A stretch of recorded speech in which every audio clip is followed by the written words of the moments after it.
প্রতিটা কাজ আল্লাহ দেখছেন।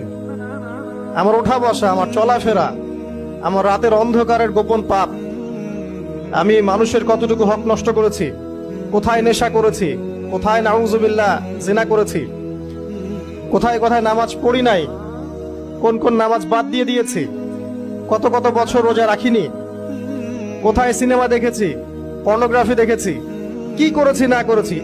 যদি এতটুকু বিশ্বাস থাকে যে আল্লাহ আমাকে দেখেছেন, তাহলে ইনশাআল্লাহ সেই ব্যক্তি আল্লাহর দিকে ফিরে আসবে, তওবা করবে। আর যারা এই কনসিয়াসনেস নিয়ে চলতে পারে, তাদের দ্বারা পাপ সম্ভব না তা বলবো না, পাপের হার অনুপাতটা অনেক কম হবে ইনশাআল্লাহ।